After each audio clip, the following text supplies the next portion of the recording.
The Abandoned Bride. When Margaret Hale stepped off the stage in Copper Springs, Montana, she carried everything she owned in a battered trunk and a heart full of desperate hope. The mail-order bride had traveled 2,000 miles to marry a man she'd never met, only to be turned away at his gate like unwanted cargo before she ever crossed his threshold.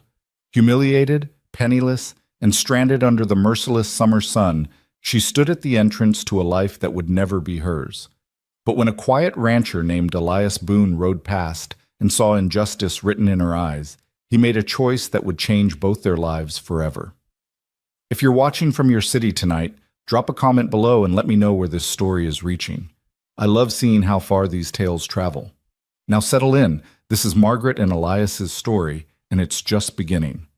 The Montana sun beat down on Margaret Hale's shoulders like a blacksmith's hammer, relentless and unforgiving. She stood beside the ornate iron gate of the Langdon Ranch, her trunk at her feet, her traveling dress already dusty from the long stagecoach journey that had brought her across half the country to this moment. The gate was closed. Locked, actually. And on the other side, through the bars decorated with scrollwork that seemed to mock her with their elegance, she could see the sprawling ranch house she would never enter.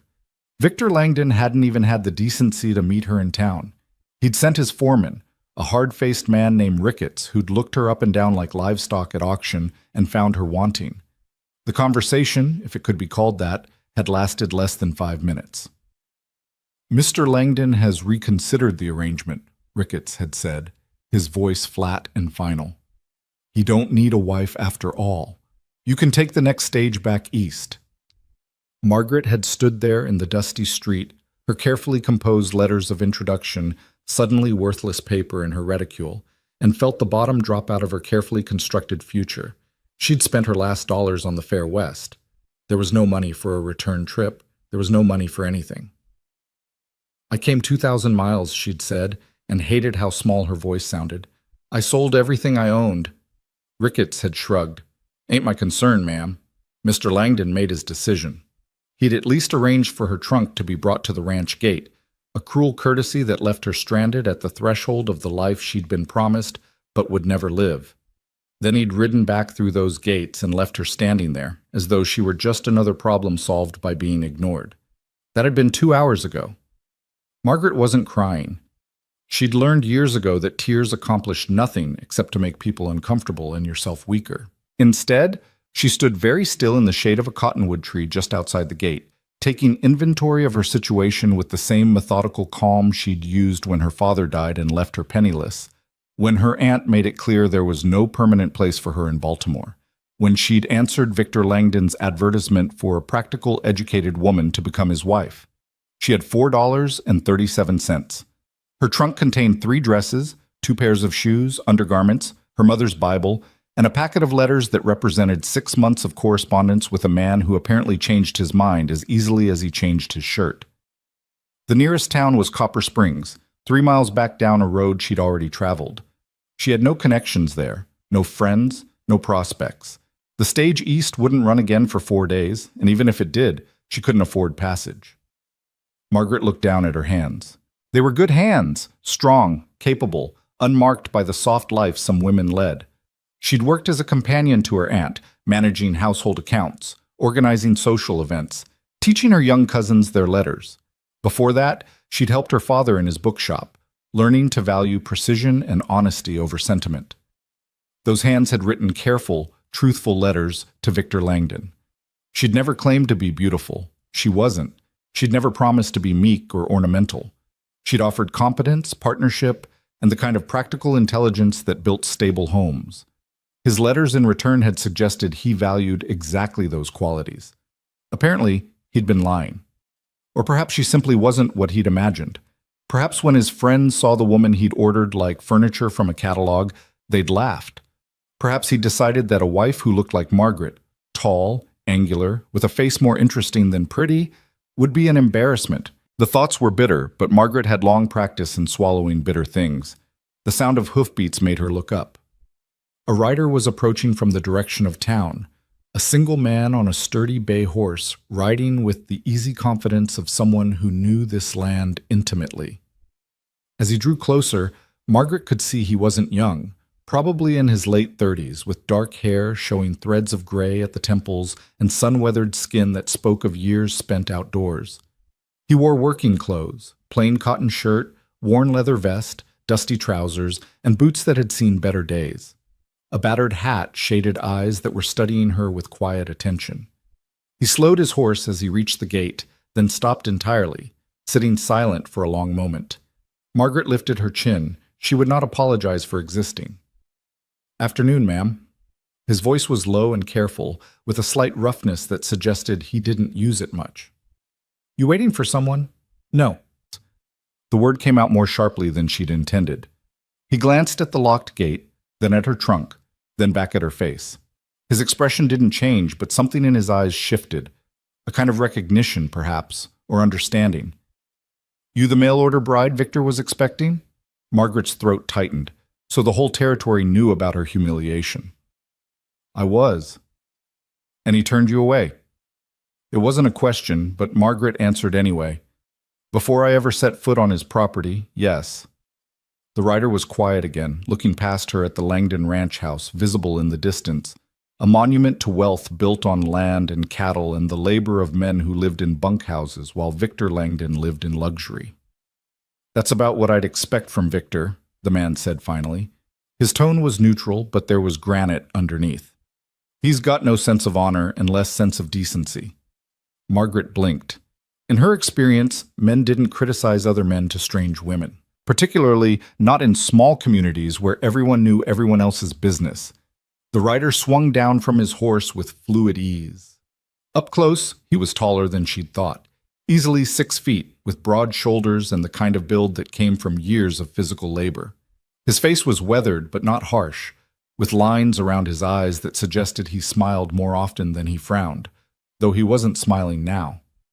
"Name's Elias Boone," he said. "I ranch about 8 miles northwest of here. Small operation, just me and a couple of seasonal hands." "Margaret Hale." She kept her voice steady, though I suppose that doesn't matter much anymore. "Matters to you, I expect." Elias looked at her trunk again. "You got anywhere to go?" The question was asked gently, but it still felt like a knife between her ribs. "Not yet. I'm considering my options." Options being pretty limited, I'd guess, given that trunk and the way you're standing in the shade instead of heading back to town. Margaret's jaw tightened. "I appreciate your concern, Mr. Boone, but I'm not asking for charity." "Didn't say you were." Elias pushed his hat back slightly. "I'm offering work if you want it. My place needs a housekeeper. Previous woman who helped out moved back east to live with her daughter, and I've been managing on my own for 3 months now. It shows." Margaret stared at him. "You're offering me employment? You don't know anything about me. I know you came 2,000 miles to keep a promise to a man who didn't keep his word to you. I know you're still standing here instead of falling apart, which takes more backbone than most people have." Elias met her eyes directly. "I know Victor Langdon's a fool, and I know my place needs help. If you can cook, clean, and manage a household, that's enough." "I can do all those things." Margaret's mind was racing, examining this unexpected offer from every angle, looking for the trap. "What are you expecting in return, Mr. Boone?"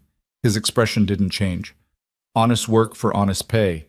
Room and board, plus $20 a month. No obligations beyond keeping the house in order and cooking meals. You'd have your own room, door that locks from the inside. I'm not looking for anything but help running a household I've been neglecting." "Men don't usually make offers like that to strange women." "No, they usually leave strange women stranded at locked gates." There was a bite in Elias's voice now. "Look, Miss Hale, I'm not a talker and I'm not much for polite society, but I know right from wrong. What Victor did to you is wrong. I'm offering you an alternative. You can take it or leave it, but either way, I'll give you a ride into Copper Springs so you're not standing out here in the heat." Margaret studied him. His face was open, his posture relaxed but not presumptuous. His horse stood quietly, well cared for and patient. His clothes were clean, if worn. Everything about him suggested a man who was exactly what he claimed to be, a rancher who needed help and saw someone who needed work. She thought about Copper Springs, about $4.37, about the very limited options available to a woman alone in Montana territory with no connections and no resources. She thought about Victor Langdon looking at her through his foreman's eyes and deciding she wasn't worth the trouble of a conversation. She thought about her hands and what they were capable of, and the fact that she'd come west to build a life, not to slink back east in defeat. "I'll need to see the accommodations," she said, "and we'll need to agree on terms in writing." For the first time, Elias smiled, a small, genuine expression that softened his weathered features. "Seems fair. I've got paper and ink at the house." He moved to lift her trunk, and Margaret noticed the easy strength in the way he handled the weight that had taken 2 men to load onto the stagecoach. He secured it behind his saddle with practiced efficiency, then turned back to her. "You ever ridden a horse, Miss Hale?" "No." "Then you'll ride with me. It's 8 miles. Won't take more than an hour." He swung up into the saddle, then offered her his hand. "Step on my boot, and I'll pull you up behind." Margaret hesitated for only a moment. Then she took his hand. It was calloused and warm and strong, put her foot on his boot, and let him pull her up behind the saddle. She settled herself as carefully as possible, trying not to think about the impropriety of sitting this close to a strange man. "Hold on to my belt," Elias said. "Trail's a bit rough in places." She gripped the leather of his belt, feeling the solid warmth of him in front of her, and tried to ignore how strange and vulnerable this made her feel. Elias turned his horse away from the Langdon gate without a backward glance. They rode in silence through land that was breathtakingly beautiful and harshly empty at the same time. Rolling grassland stretched in every direction, broken by rocky outcroppings and distant mountains that rose like broken teeth against the sky. The sun beat down relentlessly, but a breeze offered some relief, carrying the scent of sage and dust, and something green she couldn't identify. Margaret had never been west of Philadelphia before this journey. The sheer scale of this land, the vast openness of it, the sense of space that seemed to go on forever, was both terrifying and exhilarating. "You get used to it," Elias said, as though reading her thoughts. "The bigness. Some people never do. They head back east within a year. But some people find it suits them." "Which kind are you?" "The kind that can't imagine living anywhere else." He guided the horse around a rough patch of ground. "Came out here 10 years ago from Ohio. Land was cheap, work was hard, and nobody cared much about who you used to be. Suited me fine." "Do you run cattle?" "Some. Mostly I breed horses. Sell them to ranchers and the army. It's steadier than cattle, and I prefer working with horses anyway." He paused. "Gets lonely, though. Place is too quiet sometimes." Margaret didn't answer. She understood loneliness, had lived with it like a constant companion since her father died. But she wasn't sure she was ready to admit that to this stranger whose belt she was holding while his horse carried them both through unfamiliar country. They rode on. The sun moved lower in the sky, the shadows lengthening across the grassland. Margaret's legs began to ache from the unfamiliar position, but she didn't complain. She'd learned early that complaining accomplished nothing. Finally, Elias pointed ahead. "That's the place." Margaret looked where he indicated and saw a cluster of buildings nestled in a shallow valley where a creek ran silver between its banks. The main house was modest, a single-story log structure with a covered porch and a stone chimney. Near it stood a barn, a corral, and a few smaller outbuildings.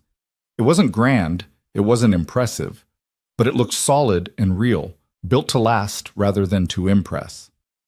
"Not much to look at," Elias said, "but it's sound. Good water, good grass, room to grow." They rode down into the valley. As they got closer, Margaret could see details. The vegetable garden that had gone mostly to weeds, the windows that needed washing, the porch that needed sweeping. She could also see the good bones underneath the neglect, the tight construction, the careful placement of buildings to take advantage of sunlight and drainage, the well-maintained fences. Elias dismounted in front of the house, then helped Margaret down. Her legs nearly buckled when her feet hit the ground, stiff from the long ride. "Take a minute," Elias said. "I'll get your trunk." Margaret stood still, letting feeling return to her legs, and looked at the house that might become her home. It was so different from anything she'd imagined when she'd answered Victor Langdon's advertisement. Smaller, simpler. Honest in a way the Langdon Ranch, with its ornate gates and obvious wealth, had not been. Elias carried her trunk onto the porch, then pushed open the front door. Come on in." The interior was dim after the bright sunlight, but as Margaret's eyes adjusted, she saw a large main room with a stone fireplace at one end and a kitchen area at the other. The furniture was simple but well made: a table with 4 chairs, a worn sofa, a bookshelf with maybe 24 volumes, a desk in the corner. Everything was covered with a thin layer of dust. Dishes were stacked in the dry sink. The floor needed sweeping. But it was clean neglect, not dirty living. The kind of disorder that came from a man working too hard to maintain a house he barely used. "Rooms through here," Elias said, leading her to a door off the main room. The bedroom was small but private, with a narrow bed, a chest of drawers, and a window that looked out toward the creek. The bed had a quilt on it, a wedding ring pattern in blues and creams that looked lovingly made but faded with age. "This was my mother's room before she passed," Elias said quietly. "Been empty since. Door locks from the inside. Here's the key." He handed her a small brass key. "Washroom's out back. I'll fill the pitcher for you." Margaret took the key, feeling the weight of it in her palm. A locked door, privacy, safety, simple things that suddenly felt precious. "The house needs work," she said. "Yes, it does. The garden's half dead." "More than half? When did you last have a proper meal?" Elias rubbed the back of his neck. "Define proper." Margaret almost smiled. Almost. "I'll need basic supplies: flour, sugar, coffee, salt, lard, vegetables if you have any that aren't wilted, eggs if your chickens are still laying. Got chickens, got a root cellar with some stores, got a smokehouse with bacon and ham." Elias leaned against the doorframe. "Got pretty much everything except someone who knows how to turn it into something edible." "Then I'll start in the morning." Margaret set her reticule on the chest of drawers. "But first, Mr. Boone, we need that written agreement." "Fair enough." Elias pushed off from the doorframe. "I'll get the paper and pen." They sat at the kitchen table while Margaret wrote out the terms in her careful script: housekeeping duties, cooking, laundry, and general household management in exchange for room, board, and $20 per month. Employment to continue at either party's discretion with 1 week's notice required for termination. Living quarters to remain private and locked. Elias read it over, nodded, and signed his name in a surprisingly elegant hand. Margaret signed below him and felt something settle in her chest. Not quite relief. Not quite hope. But something close to solid ground after a day of feeling like she was falling. "I'll bring in your trunk," Elias said. "Then I'll leave you to settle. There's bread and cheese in the pantry if you're hungry, and the well's out front. Water's cold and clean." "Thank you, Mr. Boone." He paused at the door, looking back at her. "It's Elias. We're going to be living in the same house. Might as well use first names." "Elias, then." Margaret folded the agreement carefully. "And I'm Margaret." He nodded and left, his boots heavy on the wooden floor.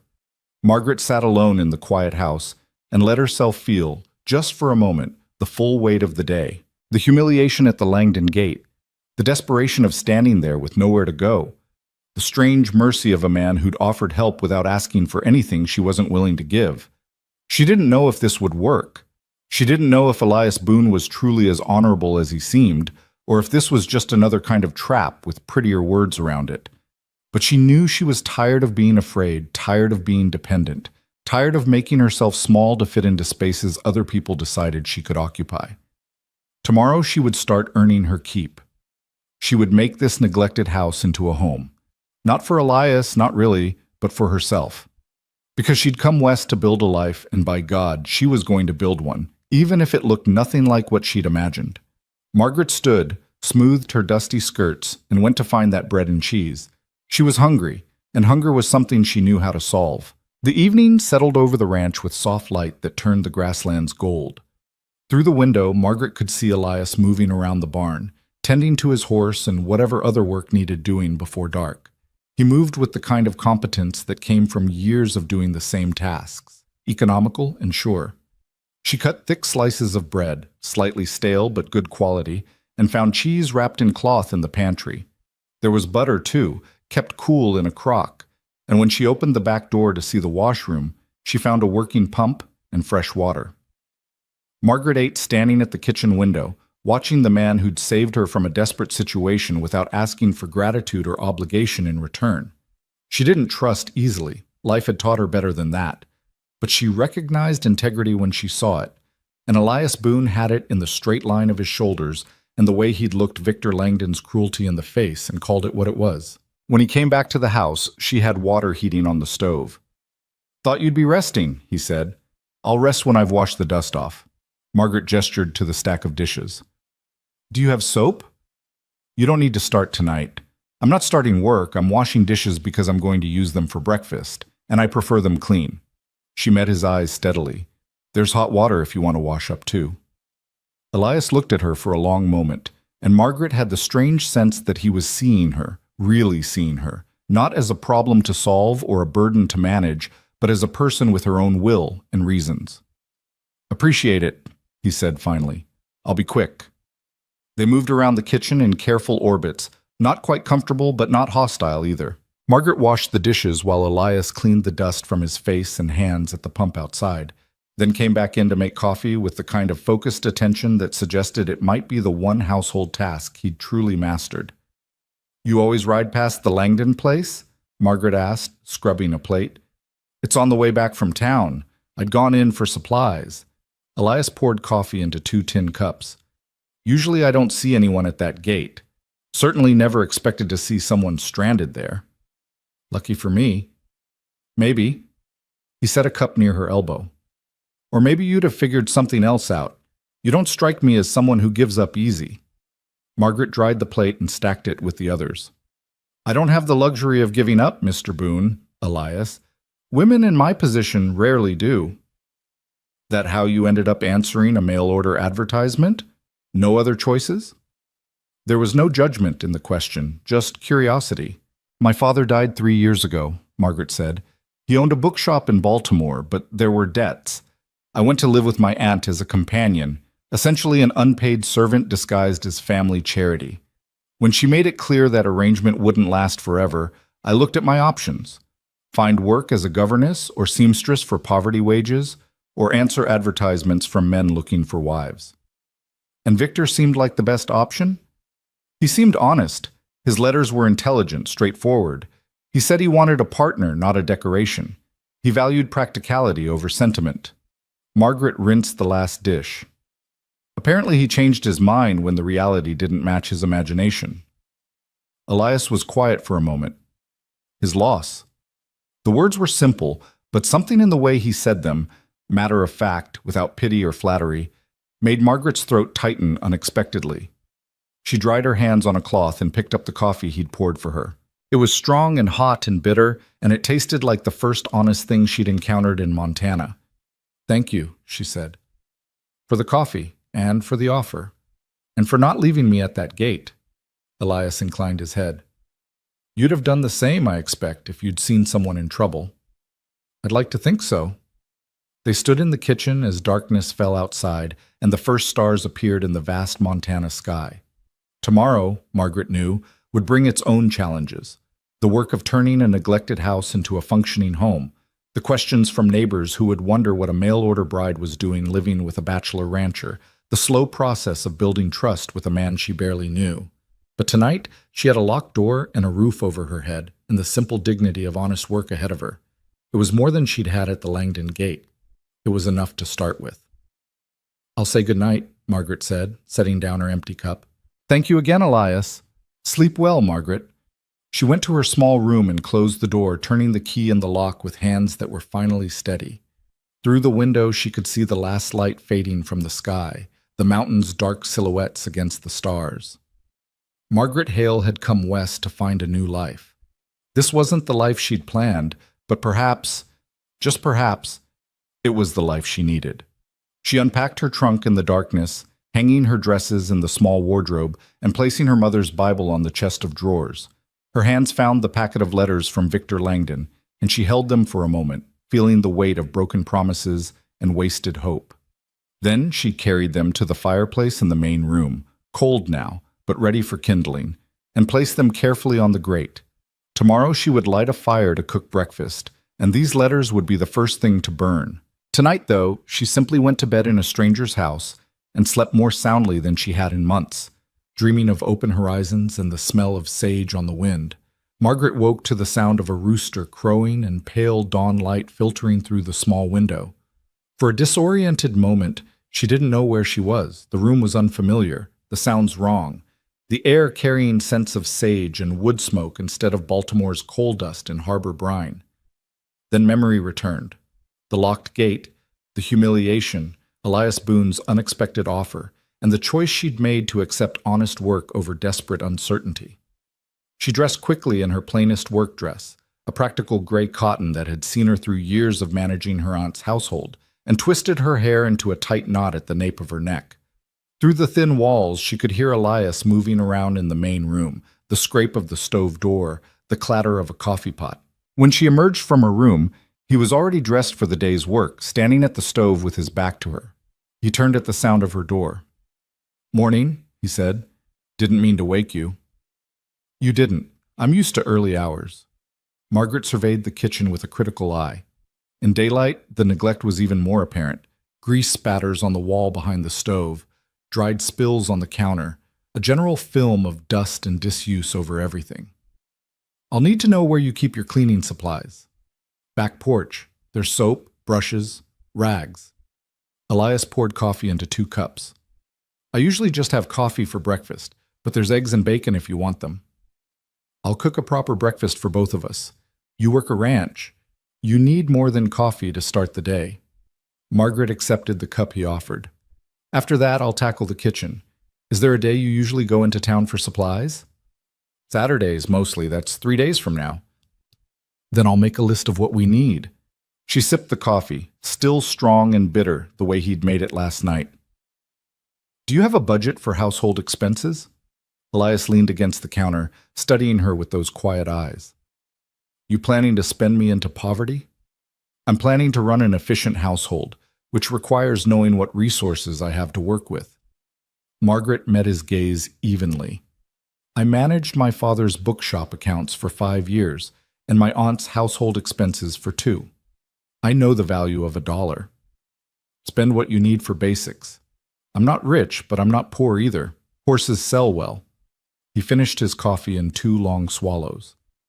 "I've got to check on the mare in the far pasture. She's close to foaling. I'll be back around noon. I'll have dinner ready."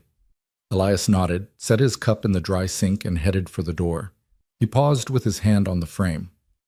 "Margaret, take it slow today. You don't need to fix everything in one morning." Then he was gone, his boots heavy on the porch steps, and Margaret was alone in the quiet house. She stood in the center of the kitchen and felt the challenge of it settle around her shoulders like a familiar weight. This was what she knew how to do: take chaos and make it order, take neglect and make it care, take empty spaces and fill them with purpose. She'd done it in her father's bookshop after her mother died. She'd done it in her aunt's Baltimore townhouse. She would do it here. Margaret rolled up her sleeves and got to work. First, she lit a proper fire in the stove and set water to heat in every pot and kettle she could find.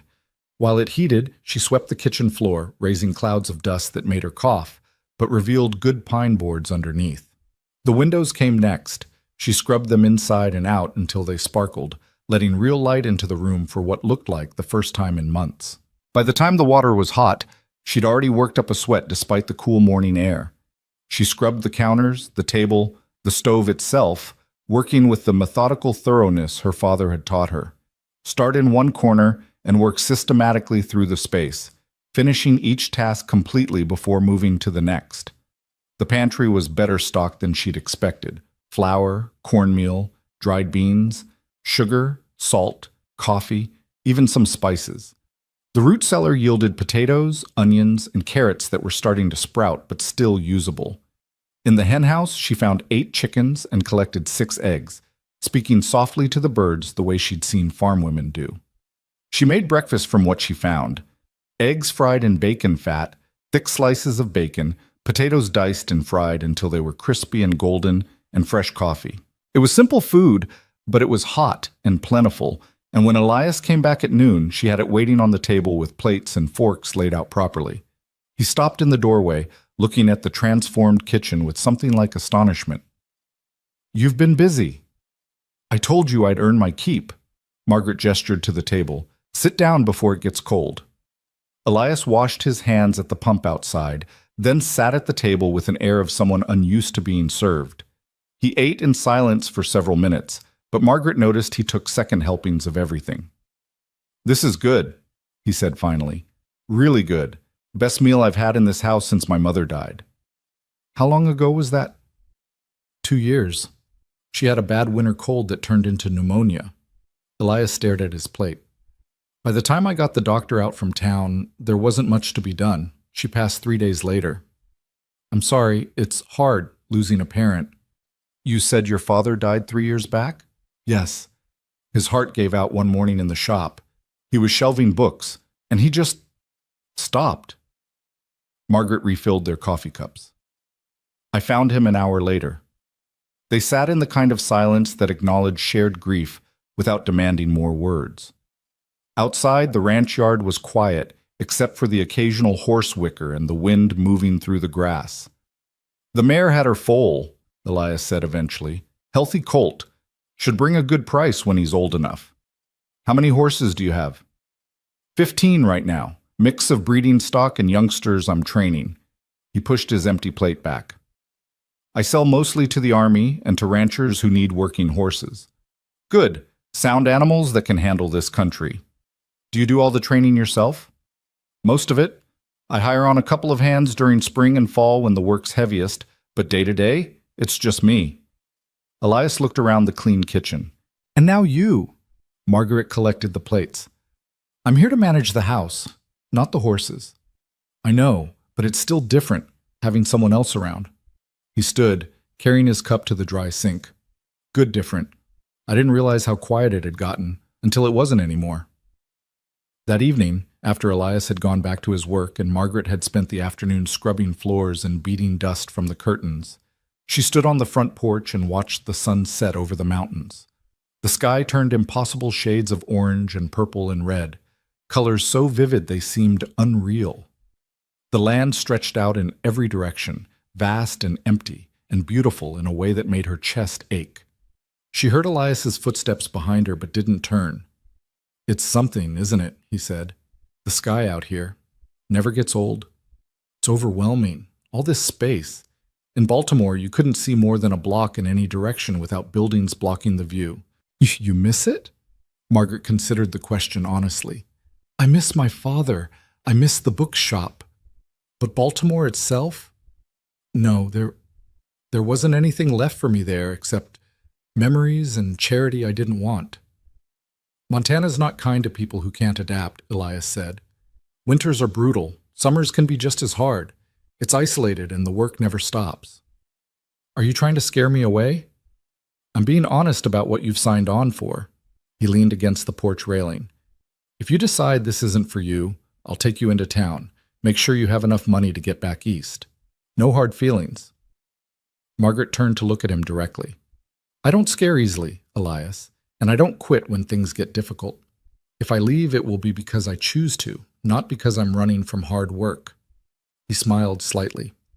"Didn't figure you for a quitter. Just wanted you to know the option exists." They stood together in the gathering darkness, not quite friends, but no longer strangers, and watched the first stars appear. The days developed a rhythm. Margaret rose at dawn, cooked breakfast, then spent her mornings working through the house room by room, scrubbing away months of neglect. The afternoons she devoted to laundry, mending, cooking, and tending the small vegetable garden she was determined to revive. Elias worked from sunup to sundown with his horses, coming in only for meals and the occasional cup of coffee. They spoke during meals, brief conversations about practical matters mostly, though gradually they began to share more. Elias talked about his horses, about the land, about neighbors Margaret hadn't met yet. Margaret found herself describing her father's bookshop, the satisfaction of matching the right book to the right customer, the smell of leather bindings and old paper. "You miss it," Elias observed one evening. "I miss having something that was mine, something I understood and could control." Margaret stirred the stew she was making for dinner. "The bookshop made sense. People came in knowing what they wanted, or I helped them figure it out, and everybody left satisfied. It was simple. Life's not simple, though." "No, but books are. They have beginnings and endings, and everything in between follows rules." Elias was quiet for a moment. You ever think about opening another shop? Out here, I mean. With what money? And besides, there aren't enough people in Copper Springs to support a bookshop. Most folks out here are more concerned with survival than literature. Most folks, maybe, but not all. Elias gestured to his small bookshelf. Those are my mother's. She loved to read, taught me to love it too, and I know for a fact there are other people around here who'd appreciate having access to books. Margaret looked at the shelf with new interest. She'd noticed the books but hadn't examined them closely. Now she saw a mix of novels, poetry, and practical volumes, a collection that spoke of someone who read widely and thought deeply. Your mother sounds like she was remarkable. She was.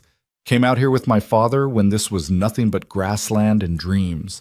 She made this house a home, made this ranch work when nobody thought it would, and she never complained about how hard it was. Elias's voice was soft with memory. She would have liked you. The words hung in the air between them, unexpectedly intimate. Saturday came, and Elias hitched up the wagon for the trip into Copper Springs. Margaret put on her best dress, still plain by city standards but clean and carefully pressed, and compiled her supply list with the precision of a military campaign. You look nervous, Elias said as they headed toward town. I'm going to be the mail-order bride who got rejected by Victor Langdon and ended up living with you. People will talk. People always talk. Doesn't mean you have to care about it. Easy for you to say. You're a man. Your reputation doesn't hang on the same thread mine does. Elias was quiet for a long moment. You're right. It's not fair, and I'm sorry for making it sound simple. He glanced at her. But for what it's worth, anyone who questions your character will have to answer to me. Margaret felt something warm unfold in her chest. I appreciate that, but I can defend my own character. Never said you couldn't, but there's no rule says you have to do it alone. Copper Springs was larger than Margaret had expected. A proper town with a main street lined with businesses, side streets with neat houses, and enough people moving about to give it a sense of life. Elias drove the wagon to the general store and helped Margaret down. Take your time, he said. I've got business at the feed store and the bank. Meet back here in an hour? Margaret nodded and stepped into the general store with her list in hand and her chin held high. The proprietor was a middle-aged woman with sharp eyes and a sharper smile. You must be the new housekeeper at the Boone place. I'm Mrs. Callahan. Heard about you from the stage driver. Of course she had. Margaret kept her expression pleasant. Margaret Hale. I need supplies. I'm sure you do. That house has been neglected something terrible since poor Mrs. Boone passed. Mrs. Callahan leaned on the counter. Of course, some folks are wondering why Elias needs a live-in housekeeper. Seems like he managed well enough on his own before. Managed and thrived are different things, Margaret said coolly. I'm helping him maintain a proper household. Nothing more, nothing less. Oh, I'm sure that's all it is. Mrs. Callahan's smile didn't reach her eyes. Though it does seem convenient, you being the bride, Victor Langdon turned away and Elias finding you the same day. Margaret set her list on the counter with deliberate care. Mrs. Callahan, I'm here to purchase supplies, not to defend my employment. If you'd prefer not to have my business, I'm sure there are other stores in town. The woman's expression shifted, calculation replacing false sweetness. No need to be hasty. Let's see that list. Margaret got what she needed, paid from the household money Elias had given her, and left the store with her head high and her stomach churning. She'd expected gossip, but experiencing it firsthand still stung. She was loading her purchases into the wagon when a woman approached, younger than Mrs. Callahan, with kind eyes and a genuine smile. You're Margaret Hale, aren't you? I'm Sarah Chen. My husband and I run the restaurant down the street. She helped Margaret with a heavy bag of flour. Don't mind Mrs. Callahan. She thinks everyone else's business is her entertainment. I'm discovering that. Listen, Elias Boone is a good man, honest, hardworking, honorable. If he says you're his housekeeper, then that's what you are, and anyone who suggests otherwise is just bored and looking for scandal. Sarah's voice was firm. You need a friend in this town. You come find me. The Chen restaurant, right on Main Street. You can't miss it. Margaret felt the tightness in her chest ease slightly. Thank you. That's kind of you. Not kind, just decent. Sarah smiled. Besides, any woman who can get Elias to maintain a clean house deserves respect. That man's been living like a bachelor hermit for 2 years. When Elias returned to the wagon, Margaret was feeling steadier. He took one look at her face and frowned. What happened? Nothing I couldn't handle, just the predictable gossip.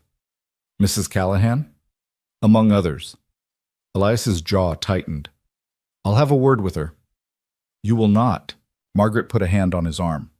I fought my own battles in Baltimore, and I'll fight them here. I don't need you charging to my defense like some knight in a dime novel. Maybe I want to defend you. And maybe I need to defend myself. She met his eyes. I appreciate the impulse, truly, but if I'm going to live in this territory, I need people to respect me for who I am, not because they're afraid of offending you. Elias looked at her for a long moment, then nodded slowly. All right. But if it gets worse than gossip, if anyone treats you with real disrespect, you tell me. Agreed. They drove back to the ranch in companionable silence, the wagon bed full of supplies and the afternoon sun warm on their shoulders. Margaret found herself studying Elias's profile, the strong line of his jaw, the weathered skin, the capable hands holding the reins with casual expertise. He wasn't handsome in any conventional sense, but there was something solid about him, something trustworthy that went deeper than appearance. What are you thinking? He asked without looking at her. That I made the right choice, coming to work for you. Even with the gossip? Especially with the gossip.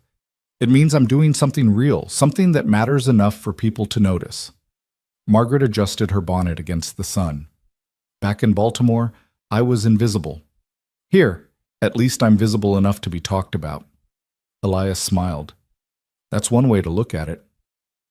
That night, after dinner was cleared and the dishes washed, Margaret took one of the books from Elias's shelf, a volume of poetry by Walt Whitman, and carried it to the porch. The evening was cool, the sky turning that impossible purple she was beginning to recognize as Montana's signature color. Elias joined her after a few minutes, carrying his own book. May I? He asked, gesturing to the empty chair beside her. It's your porch. It's your evening, too. They sat in comfortable silence, reading as the light faded and the crickets began their nighttime chorus. Margaret couldn't remember the last time she'd felt this particular kind of peace, not the absence of trouble, but the presence of something solid and good underneath the daily challenges. Margaret? Elias's voice was quiet. Yes? I'm glad you're here.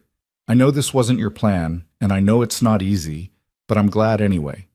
Margaret marked her place in the book and looked at him. I'm glad too. Which is strange, considering how I ended up here. Maybe things work out the way they're supposed to sometimes. Maybe, she smiled slightly, though I'm not sure getting rejected at a locked gate was fate so much as Victor Langdon being a coward. His cowardice. My good fortune. The words were simple, but they carried weight. Margaret felt her cheeks warm and was grateful for the darkness that hid her blush. They went back to their reading, but something had shifted between them, some acknowledgement that this arrangement was becoming more than just employer and employee, more than just two people sharing a house out of convenience. The weeks passed, and the ranch began to feel like home. Margaret's garden produced its first vegetables, tender lettuce and quick-growing radishes that she served with pride. The house stayed clean, meals appeared regularly, and Elias's clothes got mended before the tears became holes. In return, Elias brought in fresh meat from hunting, kept the firewood stocked, and fixed the loose board on the porch that had been bothering Margaret since her first week. They developed small rituals, coffee together at dawn before the day's work began, dinner conversations that stretched long past when the food was gone, evening reading on the porch when weather permitted. Margaret learned that Elias had a dry sense of humor that emerged in unexpected moments, that he noticed small details most people missed, that he was capable of surprising gentleness when handling injured animals or frightened horses. Elias learned that Margaret had strong opinions on everything from politics to poetry, that she could calculate numbers in her head faster than most people could with pencil and paper, that she sang softly to herself while cooking and didn't seem to realize she was doing it. Then, 6 weeks after Margaret arrived, Victor Langdon came calling. Margaret was in the garden, harvesting beans, when she heard the horse. She looked up to see a fine black gelding carrying a well-dressed rider approaching the house. She recognized Victor immediately from the photograph he'd sent with his letters. Handsome in a polished way, with dark hair and a carefully trimmed beard. Her stomach dropped. Elias emerged from the barn, wiping his hands on his pants. He saw Victor and his expression went very still. "Langdon," he said, his voice neutral. "What brings you out here?" Victor dismounted with practiced elegance. "I came to speak with Miss Hale." He looked past Elias to where Margaret stood among the bean plants. "If I may." "That's up to her." Elias didn't move from his position between Victor and the garden. Margaret set down her basket and walked toward the house, keeping her spine straight and her expression composed. She would not let Victor Langdon see any weakness. "Mr. Langdon," she said when she reached the yard, "this is unexpected. I owe you an apology, Miss Hale." Victor's voice was smooth, practiced. "I treated you abominably. I've come to make amends." "Amends," Margaret repeated flatly.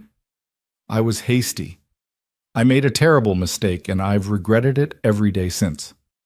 Victor took a step closer. "I'd like to offer you another chance. Come to the ranch as my wife, as we originally agreed. I'll provide everything I promised: security, comfort, a proper home." Margaret felt Elias tense beside her, but kept her eyes on Victor. "You turned me away without a word of explanation or apology. You left me stranded with nowhere to go and no means to support myself. And now you want me to pretend that never happened?" "I'm offering you what you came west for," Victor said, a hint of impatience entering his voice. "Surely that's worth forgiveness." "What I came west for was partnership with an honorable man," Margaret said quietly. "You've proven you're not that man. Whatever you're offering now, it comes 6 weeks too late." Victor's expression hardened. "You'd rather stay here, working as a servant, than accept my offer?" "Think carefully, Miss Hale. Boone's ranch is small, his prospects limited. I can give you so much more." "You can give me nothing I want." Margaret crossed her arms. "I have honest work, fair pay, and a home where I'm treated with respect. That's more than you ever offered." "She's made herself clear," Elias said, his voice carrying quiet steel. "Time for you to leave." Victor looked between them, and something ugly crossed his face. "I see. So that's how it is. The desperate mail-order bride and the lonely rancher. Quite convenient for both of you." Elias took a step forward. "Watch your mouth, Langdon." "Or what? You'll defend her honor?" Victor laughed bitterly. "Everyone in town knows what this is. They're just too polite to say it to your face." Margaret felt rage bloom hot in her chest, not at the accusation, but at the casual cruelty, the assumption that she had no worth beyond what men decided to give her. "Get off this property," she said, her voice cold and clear. "You're not welcome here." "You're making a mistake," Victor said. "The only mistake I made was answering your advertisement in the first place." Margaret gestured toward his horse. "Now leave before I ask Elias to help you." Victor mounted his horse stiffly, his face dark with anger and wounded pride. "You'll regret this, both of you." He rode away at a gallop, leaving dust and bitter words in his wake. Margaret stood very still, watching him go, feeling her hands shake with anger and something else. Relief, maybe, or clarity. Victor Langdon had offered her exactly what she'd thought she wanted 6 weeks ago, and she'd turned him down without hesitation. "You all right?" Elias asked softly. "Yes." Margaret turned to look at him. "Yes, I am." "You could have gone with him. I wouldn't have stopped you." "I know, but I didn't want to." She took a deep breath. "Whatever he's offering, it's not worth the cost." Elias was quiet for a moment. "What he said about people talking. Let them talk. I know the truth. You know the truth. That's enough." But that night, alone in her room, Margaret lay awake thinking about Victor's visit and what it meant. She'd rejected security, comfort, and the very future she'd traveled west to claim. In its place, she'd chosen uncertain employment with a man she'd known for 6 weeks, in a territory where gossip could ruin a woman's reputation. She should feel afraid. She should feel foolish. Instead, she felt free. Through the thin walls, she could hear Elias moving around in the main room, his footsteps restless. She wondered if he was thinking about the same things she was, about choices and consequences, about what they were building together in this small house on this big land. Tomorrow would bring its own challenges. But tonight, Margaret Hale went to sleep knowing she'd made the right choice, even if it was the harder one. And sometimes she was learning the harder choice was the only one worth making. The morning after Victor's visit dawned gray and heavy with the promise of rain. Margaret woke to the sound of thunder rolling across the distant mountains and lay for a moment listening to the storm approach. She'd slept poorly, her dreams tangled with locked gates and angry voices, and she felt the weight of yesterday's confrontation settle over her shoulders like a physical thing. But there was work to be done, and work had always been her salvation. She dressed and emerged to find Elias already up, standing at the window with a cup of coffee in his hand, watching the storm clouds gather. "Morning," he said without turning. "Going to be a rough one. I need to get the horses into the barn before it hits." "I'll help." He looked at her then, surprise flickering across his face. "You don't know anything about horses. Then teach me. You can't do everything alone, and I'm tired of being useless outside the house." Margaret poured herself coffee. "Besides, if I'm going to live on a ranch, I should know how a ranch works." Elias studied her for a long moment, then nodded. "All right, but you do exactly what I say, when I say it. Horses can be dangerous if you don't know what you're doing."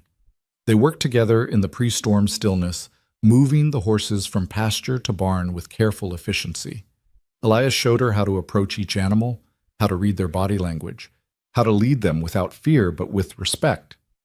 Margaret found herself surprisingly unafraid. The horses were large and powerful, but there was an honesty to them that she appreciated. They didn't lie or manipulate. They simply were.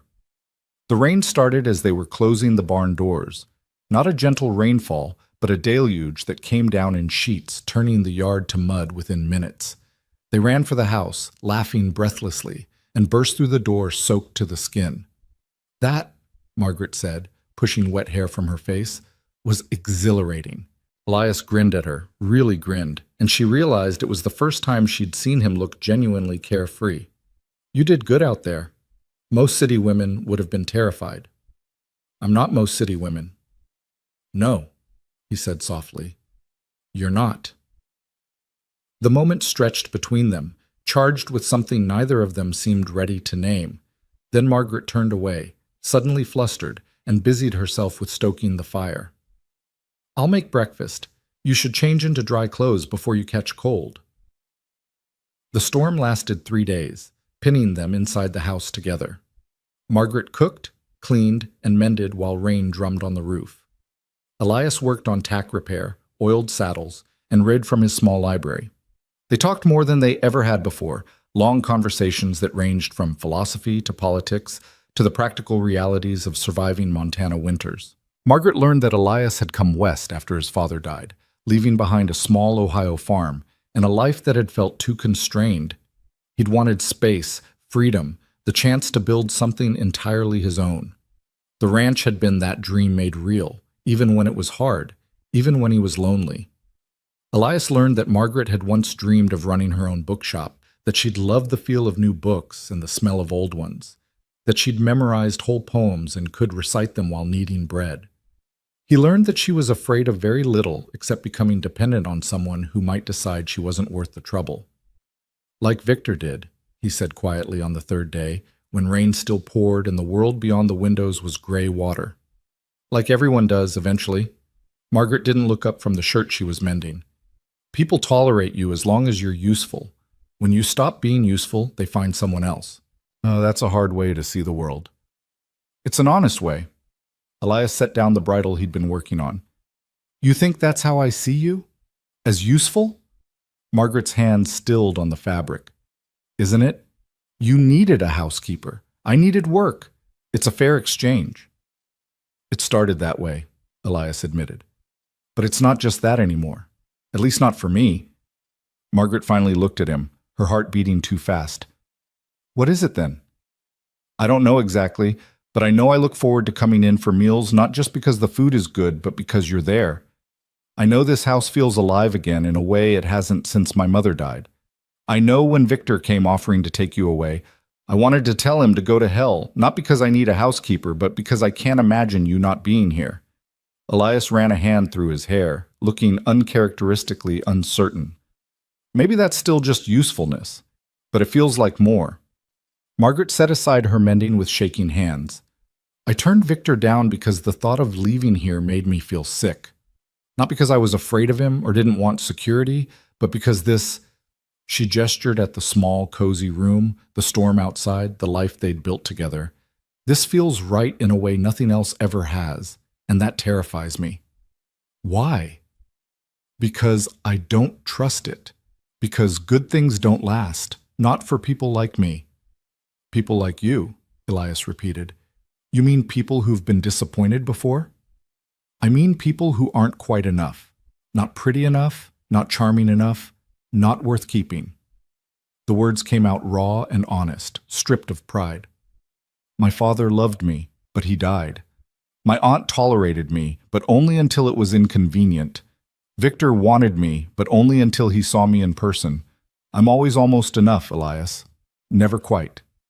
He stood and crossed to where she sat, kneeling down so they were eye to eye. You listen to me, Margaret Hale. You are more than enough. You're smart and strong and capable of things most people never even attempt. You crossed a country to start over. You stood up to humiliation with dignity. You've turned a neglected house into a home and made me remember what it feels like to have someone to talk to at the end of a long day. His voice was fierce now, intense. If other people couldn't see your worth, that's their failure, not yours. Margaret felt tears burning behind her eyes, the first tears she'd shed since standing at Victor's gate. You barely know me. I know enough. And what I know, I value. He took her hand carefully, as though she might break. I'm not asking for promises or commitments. I'm just saying you're not alone in feeling like this might be something more than a business arrangement. She looked at their joined hands, his calloused and strong, hers reddened from work, and felt something crack open in her chest. Not breaking, but opening. Like a door she'd kept locked was finally willing to swing wide. I don't know how to do this, she whispered. Do what? Trust that this is real, that you mean what you're saying, that tomorrow you won't change your mind. Then I'll just have to keep showing you. Elias squeezed her hand gently. Every day, until you believe it. The storm broke that night, and the next morning dawned clear and washed clean. Margaret woke feeling as though something fundamental had shifted, as though the world had rearranged itself while she slept. She dressed and went to the kitchen to find Elias already making coffee, and when he smiled at her, she felt warmth spread through her chest like sunrise. They worked together that morning, mucking out the barn and checking the fence lines damaged by the storm. Margaret's hands blistered from the unfamiliar work, but she didn't complain. She was learning the rhythm of ranch life, the endless cycle of maintenance and care that kept everything running. At noon, a rider approached, a young man Margaret didn't recognize, carrying a message for Elias. Fire at the Henderson place, the rider said breathlessly. Started in the barn, spread to the house. They're asking all able men to come help. Elias was already moving toward his horse. How bad? Bad enough. They've got 3 kids, and Mrs. Henderson is pregnant again. They need all the help they can get. I'm coming. Elias turned to Margaret. I don't know when I'll be back. Could be tonight, could be tomorrow. Don't wait up. Be careful, Margaret said, and hated how frightened she sounded.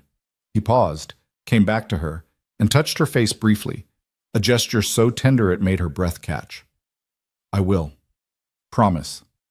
Then he was gone, riding hard toward the Henderson ranch with the messenger, and Margaret was alone in the sudden quiet. She spent the day working to keep her mind occupied, baking bread, doing laundry, weeding the garden. But as afternoon stretched into evening and evening into night, fear began to creep in. Fire was one of the deadliest threats in this country, where everything was dry and wooden and far from help. Men died fighting fires, burned or crushed by falling timbers, or simply overcome by smoke. Margaret sat on the porch as darkness fell, watching the road, and finally admitted to herself what she'd been denying for weeks. She was in love with Elias Boone. Not the desperate, grasping love of someone who needed rescue.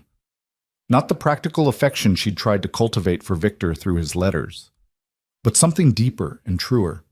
The kind of love built on respect and shared work and the slow revelation of another person's character. She loved his quietness and his strength.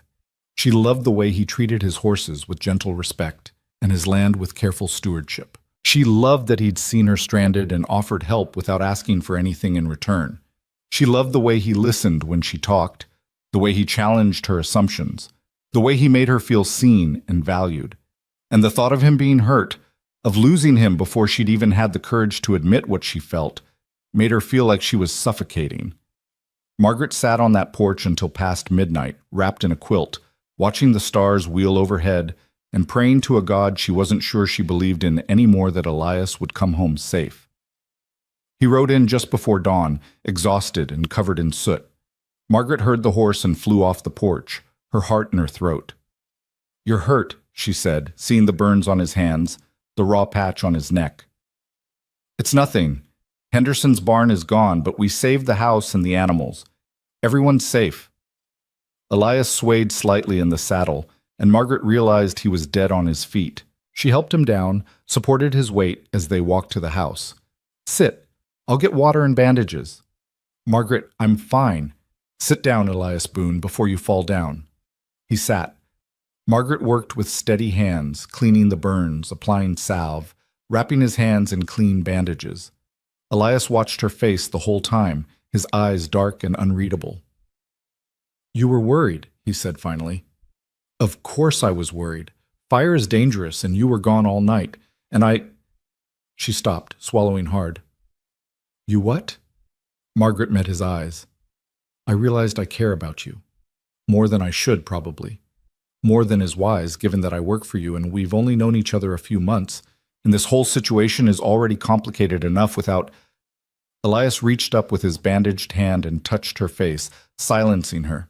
"Margaret, stop talking for 1 second." She stopped.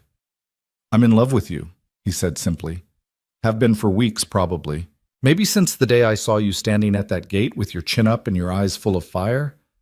I know it's too soon. I know we haven't known each other long, but I also know I've never felt this way about anyone, and I don't want to waste time pretending I don't."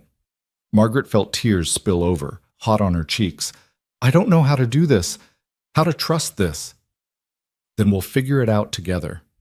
He pulled her close, wrapping his arms around her despite the bandages, and she buried her face against his shoulder and let herself cry.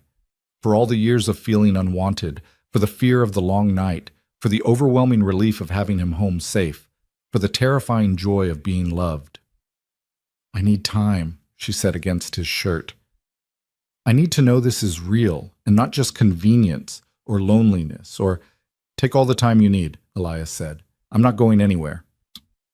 They sat there as dawn broke, holding each other in the quiet kitchen, and something settled between them that felt like the beginning of something permanent. The next weeks were different. There was a new awareness between them, a tenderness that hadn't been there before. Elias found excuses to touch her hand when passing dishes at meals. Margaret caught herself watching him work and smiling for no reason. They still maintained the boundaries of propriety, separate rooms, careful distance, but underneath ran a current of understanding that this was heading somewhere neither of them had quite the courage to name yet. The town noticed, of course. When Margaret went to Copper Springs with Elias the following Saturday, Mrs. Callahan's knowing smile made her want to scream, but Sarah Chen pulled her aside in the restaurant and squeezed her hand. "I'm happy for you both," Sarah said quietly. "Elias deserves someone good, and so do you." "Nothing's been decided," Margaret protested. "Maybe not out loud, but anyone with eyes can see how he looks at you and how you look at him. That's not employer and employee. That's something real." Margaret couldn't deny it. 2 weeks later, Victor Langdon tried one more time. He rode up to the ranch in the late afternoon, dismounting with the same elegant grace, but this time his expression was harder, more calculating. "Miss Hale," he said, "I'd like to speak with you, privately." Margaret, who was feeding the chickens, straightened and brushed grain dust from her hands. "Anything you have to say, you can say in front of Elias." Elias had emerged from the barn at the sound of hooves, and now he stood beside Margaret with crossed arms. Victor's smile was thin. "Very well. I'm prepared to make you a better offer. Marry me, and I'll settle $1,000 on you immediately. You'll have your own money, complete independence within the marriage. You can even keep working with Boone's horses if that's what you enjoy. No, Margaret said simply. You haven't heard the full offer? I don't need to. The answer is no. Victor's mask slipped, showing the anger beneath. You're a fool. You could have security, wealth, position. Instead, you're playing house with a man who barely makes enough to keep this pathetic ranch running. This pathetic ranch is an honest living built with hard work, Margaret said, her voice cold. Unlike your wealth, which came from your father's investments and the labor of men you underpay. And Elias is worth 10 of you in every way that matters. You're choosing him? Victor's voice was incredulous. A dirt-poor horse rancher over everything I can give you? I'm choosing dignity over wealth. I'm choosing partnership over being owned. I'm choosing a man who sees me as an equal over one who sees me as property.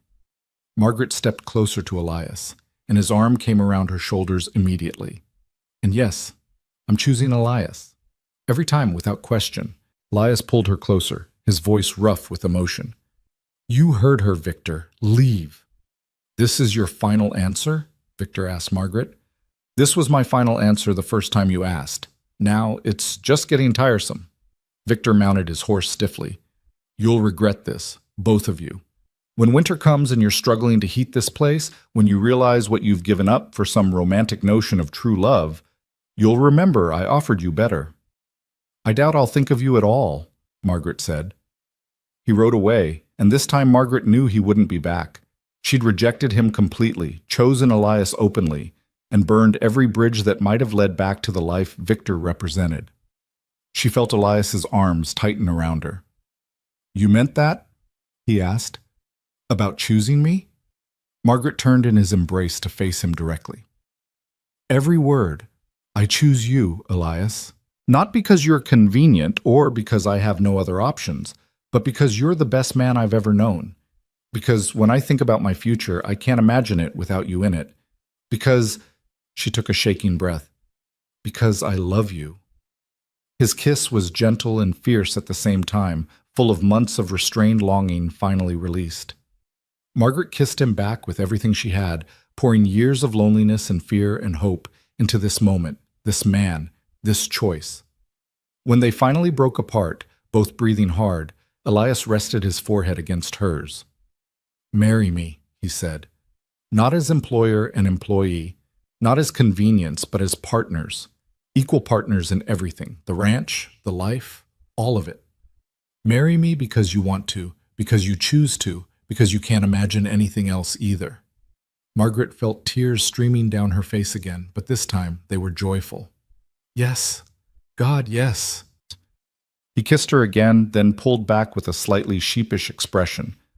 I don't have a ring. I don't have much of anything fancy to offer you. I don't want fancy. I want real. Margaret touched his face, tracing the weathered lines she'd come to know so well. I want this. You and me, and this ranch, and the life we'll build together. That's all I've ever wanted, even when I didn't know it. They stood there in the yard as the sun set, holding each other, and for the first time in her life, Margaret Hale felt like she was exactly where she was meant to be. That night they sat on the porch, Margaret's hand in Elias's, and talked about the future. They would marry as soon as the circuit preacher came through next month. Margaret would become a full partner in the ranch, not just the housekeeper. They would expand the horse operation, maybe build a second barn, plant a bigger garden. They would face the brutal Montana winter together and emerge stronger on the other side. Are you afraid? Elias asked. Of what people will say? Let them say what they want. I know the truth, that I stood at a locked gate with nothing, and you offered me everything that matters. That I came west looking for security and found something better. That the best decision I ever made was accepting work from a quiet rancher who saw me when I was invisible to everyone else. I'm the one who's fortunate, Elias said.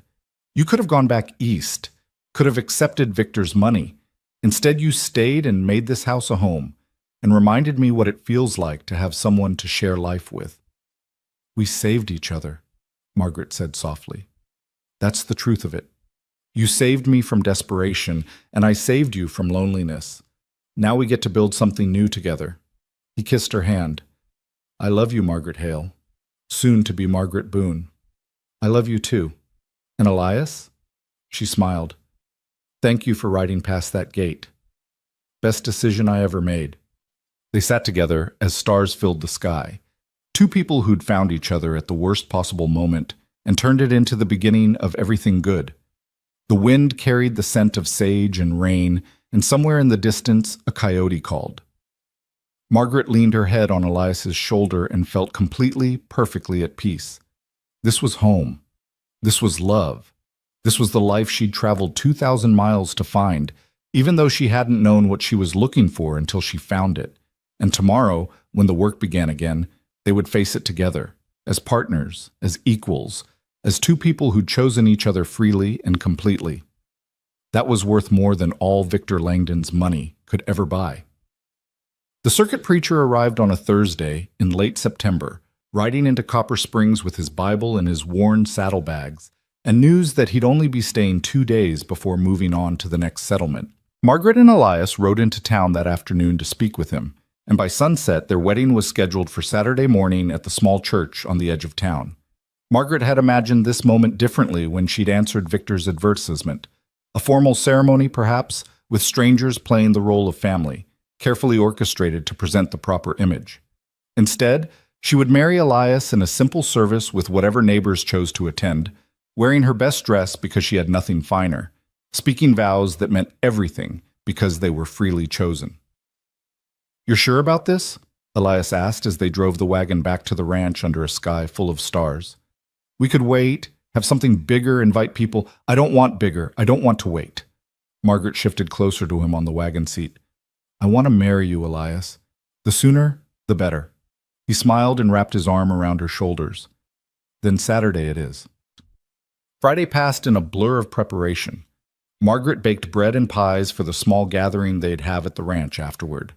She pressed her blue dress, the nicest thing she owned, simple but well made, and washed her hair until it shone. Elias rode to the Henderson place to invite them and stopped at 2 other neighboring ranches to spread the word. He came back with the news that at least a dozen people planned to attend. "Sarah Chen says she's bringing food," he reported, "and Mrs. Henderson insisted on making a cake. I think half the valley is excited about this wedding." "Or curious," Margaret said dryly. "The rejected mail-order bride marrying the rancher who took her in. It's probably the most interesting thing to happen around here in months." "Let them be curious. Let them come see that we're choosing each other for the right reasons." Elias caught her hand and pulled her close. "I'm not ashamed of how we started, Margaret, and I'm proud of where we've ended up." She kissed him softly. "So am I." That night, Margaret lay awake in her small room, listening to the house settle around her and thinking about everything that had changed since the day she'd stood at Victor Langdon's locked gate. She'd been so certain then about what she wanted: security, stability, a clear role in a household where she'd be valued for her usefulness. She'd been willing to marry a stranger for those things, to build a life on practical foundations rather than romantic dreams. But what she'd found with Elias was something entirely different. Not security built on his wealth or position, but partnership built on mutual respect. Not stability that came from following someone else's rules, but the kind that grew from 2 people working side by side toward common goals. She'd found love, yes, but more than that, she'd found herself reflected in someone else's eyes and recognized as worthy, not despite her sharp edges and strong opinions, but because of them. Tomorrow she would stand before God and neighbors and promise herself to this man who'd saved her not by rescuing her, but by offering her the chance to save herself. The thought should have terrified her. Instead, it filled her with a quiet, bone-deep certainty that this was exactly right.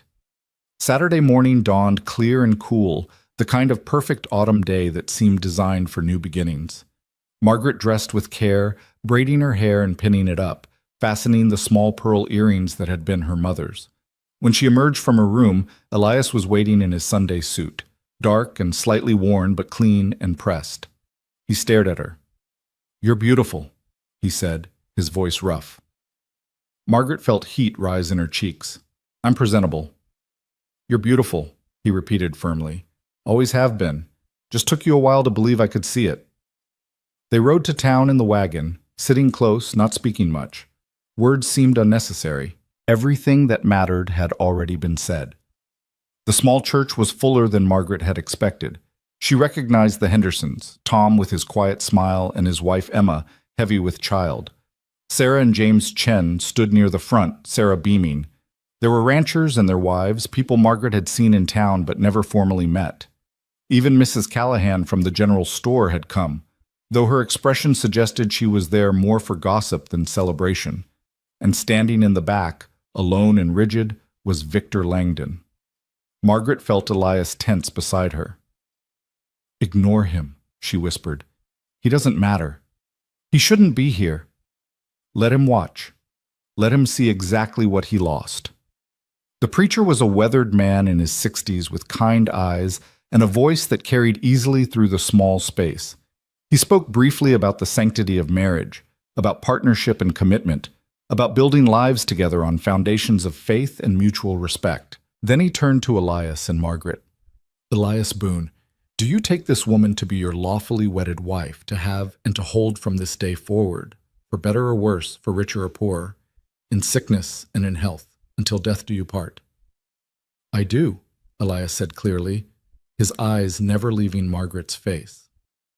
"Margaret Hale, do you take this man to be your lawfully wedded husband, to have and to hold from this day forward, for better or worse, for richer or poorer, in sickness and in health, until death do you part?" Margaret thought about the gate where she'd stood alone and desperate. She thought about the choice she'd made to accept Elias's offer, and every choice that had followed. She thought about love earned through shared work and honest conversation, about finding home in the last place she'd expected. "I do," she said, and her voice was steady and sure.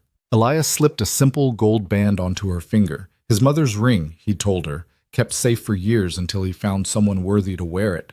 Margaret had no ring to offer in return, but Elias had said it didn't matter, that she was enough. "By the power vested in me, I now pronounce you husband and wife," the preacher said. "You may kiss your bride." Elias cupped Margaret's face in his hands and kissed her with a tenderness that made her throat tight. Around them, people clapped and called out congratulations, but Margaret barely heard them. She was too focused on this moment, this man, this irrevocable commitment they'd just made to each other. When they finally broke apart, she was smiling so hard her face hurt. They walked back down the aisle together, and Margaret saw Victor still standing in the back, his expression unreadable. As they passed, he spoke quietly, just loud enough for them to hear. "I hope you know what you're doing." Margaret stopped and looked at him directly. "I do. For the first time in my life, I absolutely do." Then she and Elias walked out into the sunlight as husband and wife, leaving Victor and his bitterness behind. The gathering at the ranch afterward was simple but joyful. People brought food, roasted chicken, fresh bread, vegetables from autumn gardens, pies and cakes.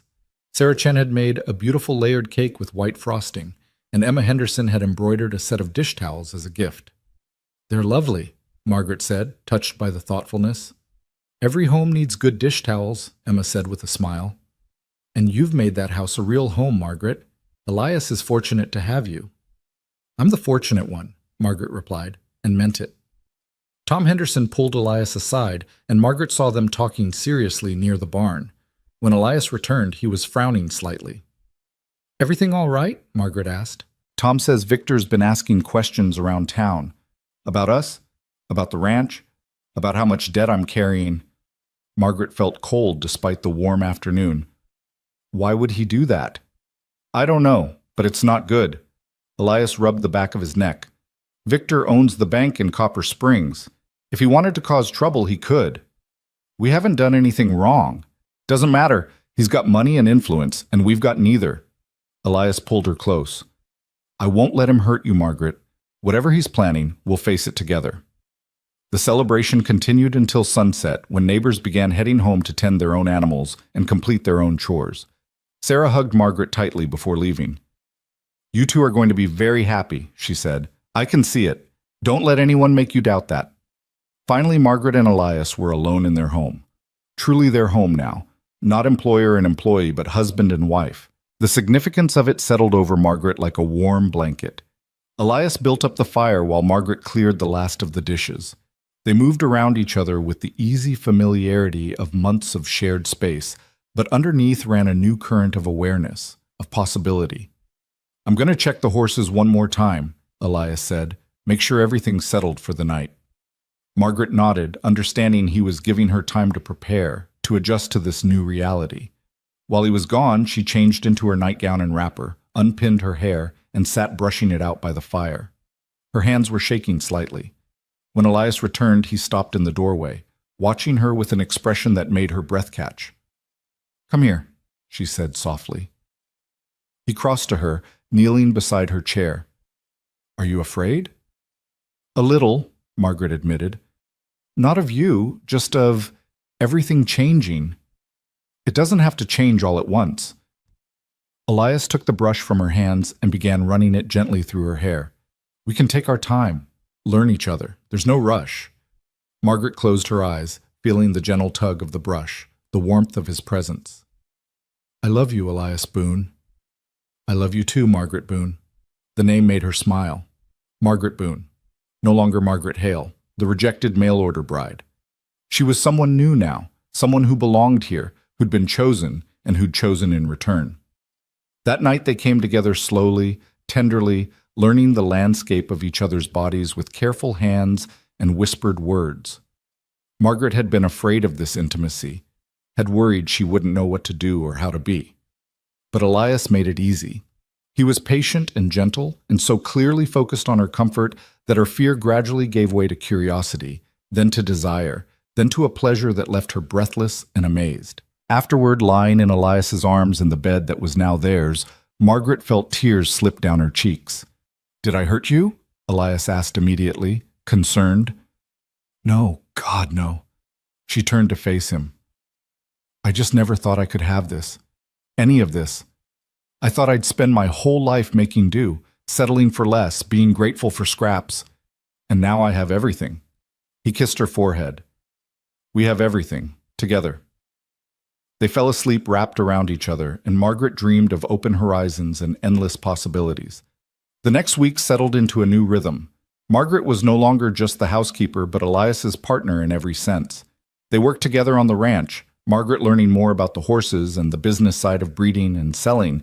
Elias taught her to ride properly, and she discovered she loved the freedom of it, the way the world opened up when you could travel fast across open land. In town, the gossip gradually shifted.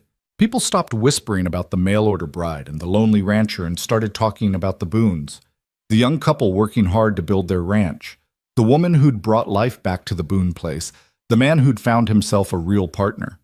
But Victor Langdon's shadow still loomed.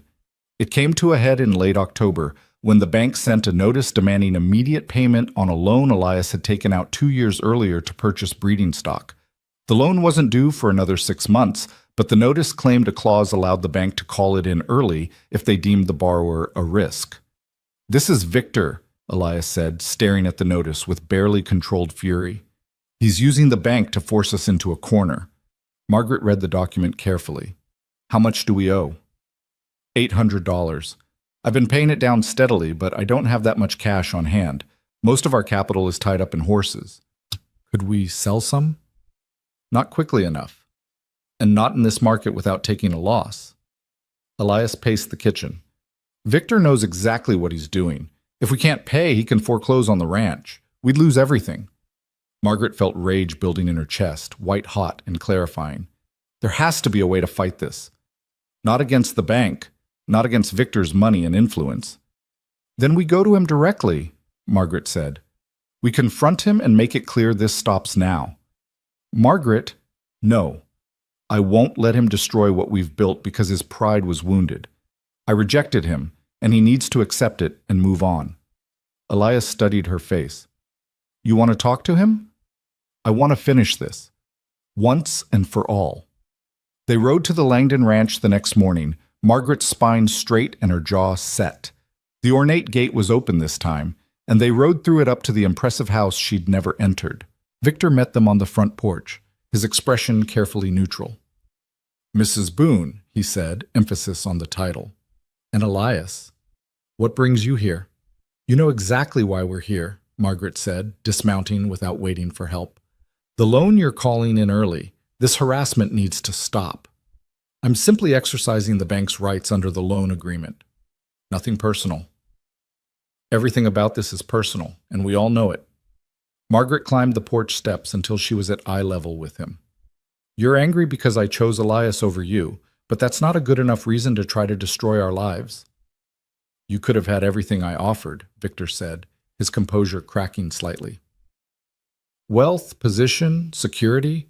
Instead, you chose poverty and hard labor with a man who can barely keep his ranch afloat. I chose love, Margaret said flatly. I chose partnership and respect and honesty, things you've never understood and apparently never will. Love doesn't pay mortgages. It doesn't survive harsh winters or failed harvests or the 1,000 small disasters that destroy ranches every year. Maybe not, but it's still worth more than all your money. Margaret leaned forward.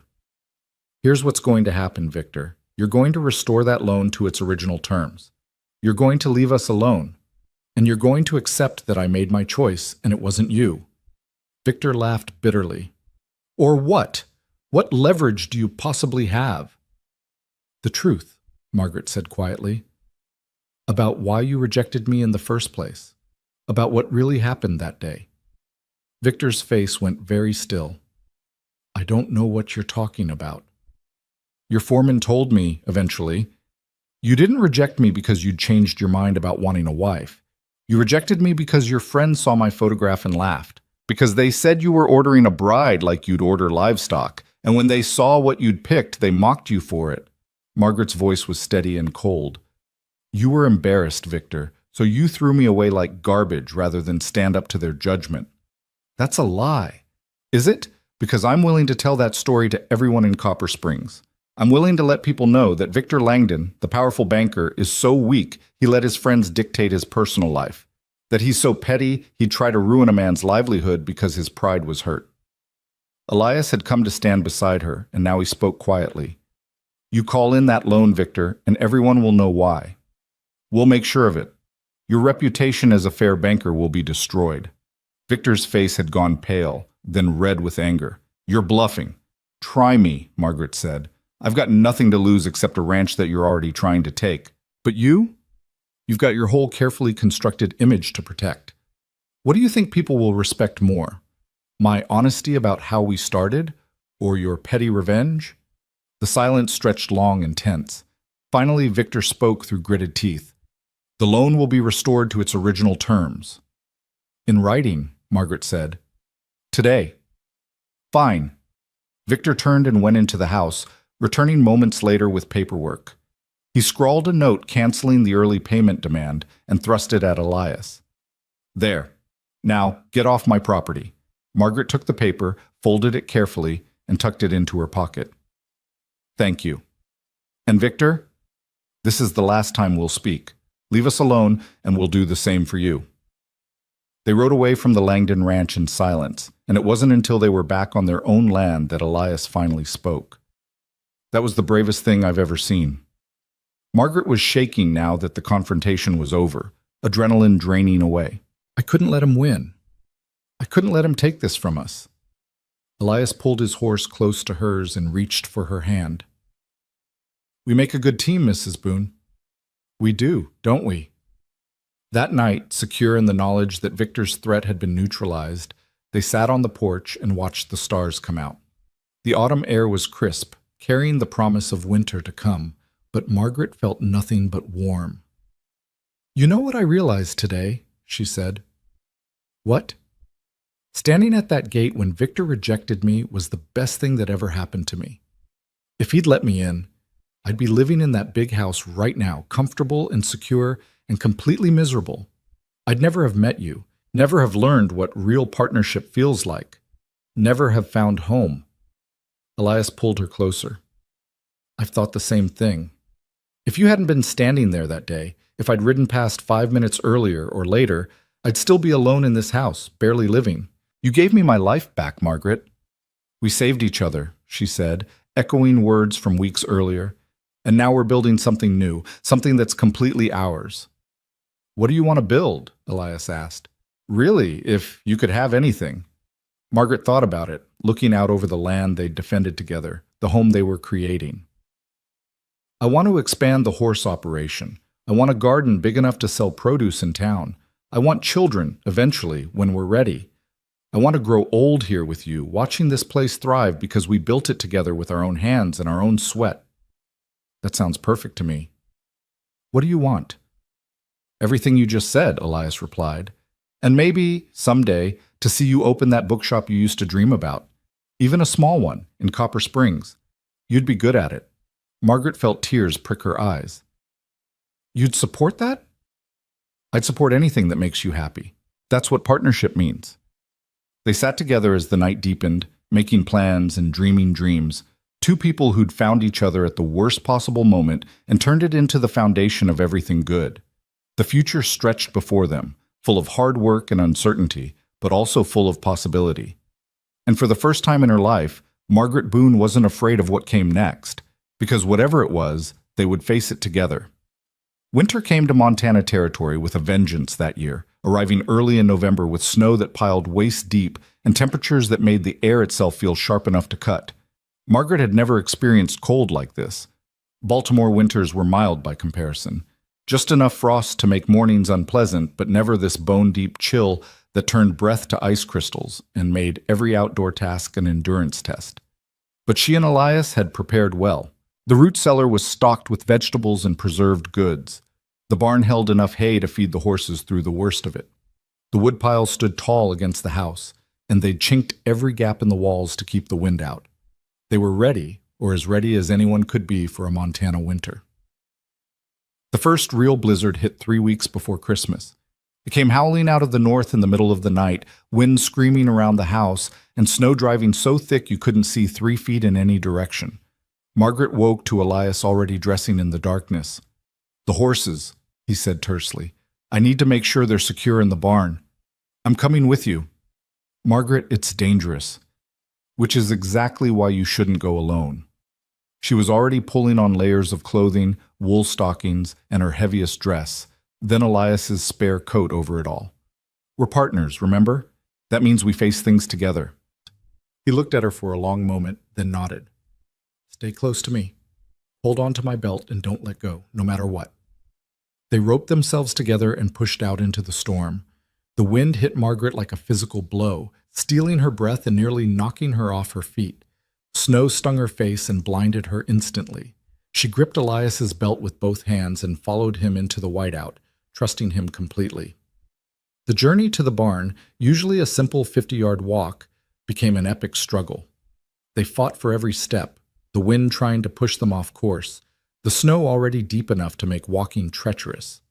Margaret's face went numb within minutes, her fingers aching even inside thick gloves. Finally, they reached the barn. Elias hauled the door open against the wind, and they stumbled inside into relative shelter.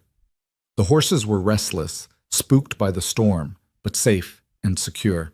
Elias moved among them with calm efficiency, checking each one, speaking in low, soothing tones, making sure water hadn't frozen and feed was accessible. Margaret helped as best she could, her hands clumsy with cold, but her determination fierce. This was her life now, her responsibility. These horses represented their livelihood, their future. She would protect them just as fiercely as Elias did. "We might need to stay here until the worst passes," Elias said, surveying the storm through gaps in the barn walls. "Could be hours before it's safe to go back to the house." "Then we stay." They made a nest in the hay, wrapping themselves in horse blankets and huddling close for warmth. The barn creaked and groaned under the assault of the wind, but the structure held. The horses gradually settled, reassured by human presence. Margaret pressed against Elias's side, sharing body heat, listening to the storm rage outside. "Is it always like this?" "Sometimes worse. Winter of '78, we had a blizzard that lasted 4 days straight. Lost half the territory's cattle that year." Elias's arm tightened around her. "But we'll be all right. We're prepared, and we're together." "I'm not afraid," Margaret said, and realized it was true. The storm was terrifying, the cold brutal, the situation dangerous. But she wasn't afraid. Not with Elias beside her, not in this life they'd built together. "I know you're not. You're the bravest person I've ever met." They waited out the storm in the barn, dozing fitfully, checking on the horses, sharing the simple meal Margaret had thought to grab before they left: bread and cheese and dried apples. The blizzard screamed for hours, then gradually began to ease as dawn approached. By full daylight, the wind had dropped to a manageable level and the snow had stopped falling. They emerged from the barn to a transformed world. Snow lay in massive drifts, sculpted by the wind into fantastic shapes. The sky was clearing to pale blue, and the sun sparkled off the snow with blinding brightness. It was beautiful and deadly in equal measure. The house was half buried, but they dug their way to the door and stumbled inside, exhausted and frozen. Margaret built up the fire while Elias stripped off wet outer layers. They heated water for coffee and stood close to the stove, thawing gradually. "Welcome to your first Montana blizzard," Elias said with a tired smile. "I survived it." "You did more than survive. You helped save the horses. That took courage." Margaret warmed her hands around her coffee cup. "I told you I wasn't a quitter." "No," Elias said softly. "You're definitely not that." The winter deepened, and with it came both challenges and unexpected joys.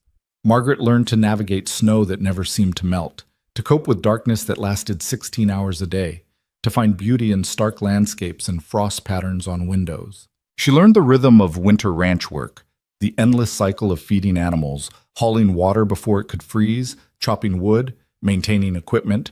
But she also discovered the intimacy of long winter evenings spent by the fire, reading aloud to each other from Elias's small library, the pleasure of cooking hearty meals that filled the house with warmth and good smells, the deep satisfaction of working alongside someone who valued her contribution, who never dismissed her ideas or treated her like a fragile decoration. And in late December, she discovered something else. She'd been feeling unwell for a week, queasy in the mornings, tired in ways that didn't match her exertion. At first she blamed it on the cold, on the endless winter darkness, on the heavy foods they ate to stay warm. But when her monthly courses didn't come and her breasts became tender, realization dawned. She was pregnant. Margaret stood alone in the kitchen, one hand pressed to her still flat stomach, feeling joy and terror in equal measure. A baby. She was going to have a baby. Elias's baby. The thought was overwhelming. She told him that night as they sat by the fire, her heart pounding. "I think I'm pregnant," she said simply. Elias's book dropped from his hands. "You're sure?" "As sure as I can be without seeing a doctor. All the signs are there." He crossed to where she sat and knelt in front of her, taking her hands. "How do you feel about it?" Terrified, excited, completely unprepared. Margaret met his eyes. "How do you feel?" "The same. All of those things." Elias placed his hand gently over her stomach. "A baby. Our baby.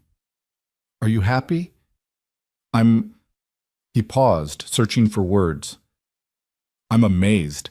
I never thought I'd have this. A wife I love, a child on the way, a real family. It's more than I ever let myself hope for." Margaret felt tears slip down her cheeks. "I'm afraid I won't be a good mother, that I won't know what to do." "Then we'll figure it out together, just like we've figured out everything else." Elias pulled her close.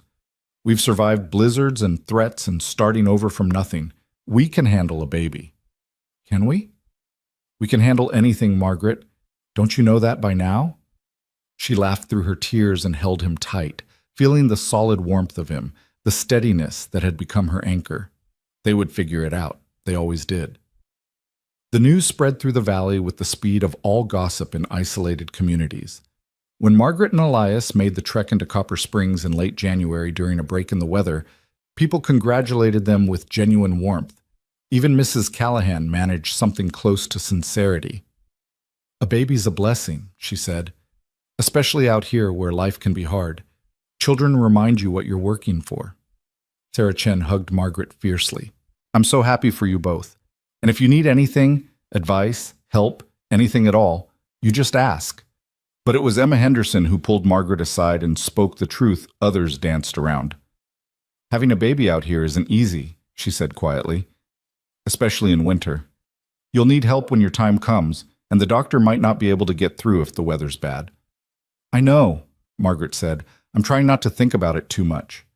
"Don't be afraid to think about it. Be prepared. Emma squeezed her hand. I'll help you. Sarah will help.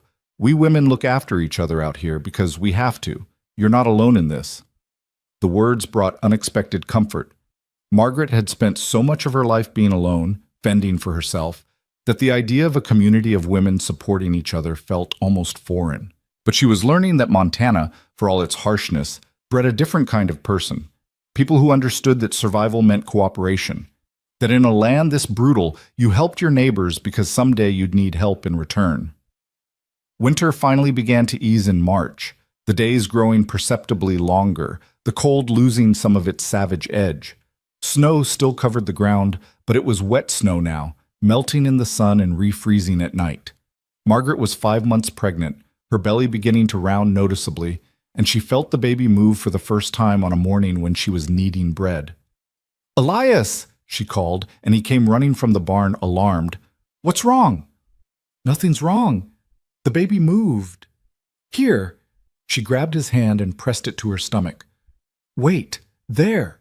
Elias's face transformed with wonder as he felt the tiny flutter of movement beneath his palm. "That's our child." "That's our child," Margaret agreed, and they stood together in the kitchen, connected by this small miracle they'd created. Spring arrived properly in April, the snow melting in earnest, the creek swelling with runoff, the first green shoots appearing in Margaret's garden. She worked carefully now, mindful of the life she carried, but she refused to be coddled. There was too much to do. Seeds to plant, the house to clean after months of being shuttered against the cold, equipment to repair and prepare for the season ahead. Elias had hired on 2 hands for the spring work, young men who lived in the bunkhouse and helped with the horses. Margaret cooked for all of them, enjoying the challenge of feeding hungry workers, the satisfaction of seeing them clean their plates and come back for seconds. "You're a fine cook, Mrs. Boone," one of them said shyly. "Best meals I've had since leaving my ma's table." "Then you should write to your mother," Margaret said tartly. "She's probably worried about you." The young man blushed and ducked his head, but she noticed he did write a letter that week. In May, with Margaret 7 months pregnant and moving more slowly, Sarah Chen arrived at the ranch driving a wagon full of supplies. "Baby things," she announced. "Blankets and gowns and nappies. I've been collecting them from women around the valley. Everyone wanted to contribute." Margaret was overwhelmed by the generosity. Soft cotton receiving blankets, tiny gowns sewn with careful stitches, practical supplies they would desperately need. "Sarah, this is too much. It's not nearly enough. You're part of this community now, Margaret. We take care of our own." Sarah helped her unpack the supplies. "And Emma wanted me to tell you she'll come stay with you when your time gets close. Her baby's due a month after yours, so she'll still be mobile enough to help." "I can't ask her to do that." "You're not asking. We're telling you." Sarah's voice was firm but kind. "This is how we survive out here. We help each other through the hard things." Margaret had to turn away to hide her tears. She'd spent so long being self-sufficient, never asking for help, never expecting kindness. This evidence of community, of belonging, cracked something open inside her. June brought heat and the first real test of Margaret's strength. She was 8 months pregnant now, huge and uncomfortable, her back aching constantly, her feet swollen. The baby pressed on everything, making breathing difficult and sleep nearly impossible. She moved through her days with grim determination, cooking and cleaning and managing the household even as her body protested every movement. Elias watched her with concern. "You should be resting." "I've rested enough. If I sit still too long, I'll go mad." "Margaret, don't." She turned to face him, one hand supporting her aching back. "Don't ask me to stop being useful. I know I'm ungainly and slow and probably in the way, but I need to feel like I'm still contributing something. You're growing our child. That's contribution enough." "Not for me, it isn't." Her voice broke slightly. "I need to be more than just a vessel for this baby, Elias. I need to still be myself." He crossed to her and pulled her as close as her belly would allow. "You'll always be yourself. Being a mother doesn't erase who you are. It adds to it." "How do you know?" "Because I knew my mother. She was fierce and independent and capable even while raising me. She never stopped being herself." Elias kissed her forehead. You're going to be an amazing mother, Margaret, and you're going to do it your way, not anyone else's. Emma Henderson arrived in early July, bringing her 3 children and settling into the spare room with the calm competence of someone who'd done this before. Her own pregnancy was visible now, but she moved with practiced ease, helping Margaret with tasks that had become difficult, teaching her things no book could convey. When the pains start, don't fight them, Emma said one evening as they sat shelling peas. Work with them. Your body knows what to do, even if your mind is frightened. Were you frightened with your first? Terrified. I was 17, living in a soddy 30 miles from the nearest neighbor, and my husband was away on a cattle drive. Emma smiled at the memory. I had that baby alone except for our old dog, and I was convinced I was going to die. But I didn't, and the second time was easier, and the third easier still. You learn to trust yourself. Margaret absorbed this, storing it away like precious knowledge. She'd spent so much of her life in her head, solving problems through logic and planning. But birth wasn't something you could plan your way through. It required a different kind of strength, a different kind of trust.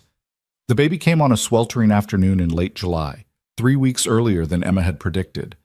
Margaret had been in the garden, harvesting beans despite the heat, when the first pain hit, a tightening across her belly that made her gasp and straighten. "Emma!" she called, and within moments Emma was there, taking one look at Margaret's face and nodding. "It's time. Come on, let's get you inside." The next hours were a blur of pain and effort, unlike anything Margaret had experienced. Emma was there, calm and steady, guiding her through each contraction, reminding her to breathe, to rest between pains, to trust her body. Sarah Chen arrived sometime in the afternoon, bringing cool water and clean linens. Elias paced outside, banned from the bedroom but close enough that Margaret could hear his footsteps when the pain got too intense. As evening approached and the light turned golden through the windows, the pains intensified to something almost unbearable. Margaret gripped Emma's hand and bore down with everything she had, driven by instinct and desperation and the fierce need to meet this child she'd been carrying. "Almost there," Emma said. "One more push, Margaret. You can do this." Margaret pushed with strength she didn't know she possessed, and suddenly there was release and relief and the sound of a baby crying, thin and outraged and absolutely perfect. "A girl," Emma said, tears in her eyes. "A beautiful, healthy girl." Sarah wrapped the baby quickly and placed her on Margaret's chest. Margaret looked down at her daughter, red-faced and screaming, with a shock of dark hair and eyes that would probably be brown like Elias's, and felt love crash over her like a wave. "Hello," she whispered. "Hello, little one. I'm your mother." Emma opened the door to let Elias in, and he came to the bedside with wonder written across his face. "Margaret, oh Margaret, meet your daughter." Elias touched the baby's tiny hand with one finger, and she gripped it reflexively.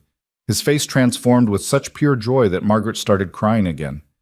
"She's perfect," he said. "You're both perfect." They named her Catherine Rose. Catherine for Elias's mother, Rose for Margaret's. She was a good baby, settling into life with the same calm determination her mother had shown. She nursed well, slept in reasonable stretches, and watched the world with serious dark eyes that seemed to take in everything. Margaret discovered that motherhood was simultaneously harder and more rewarding than anything she'd ever done. The exhaustion was brutal, the constant demands relentless. But watching Catherine grow, seeing her smile for the first time, feeling tiny hands grip her finger, these moments made every sleepless night worthwhile. Elias was a devoted father, surprising Margaret with his natural tenderness. He would walk the floor for hours with Catherine when she was fussy, singing her soft songs in his rough voice. He changed nappies without complaint and learned to soothe her cries almost as effectively as Margaret could. "You're good at this," Margaret said one night, watching him rock their daughter to sleep. "I want to be.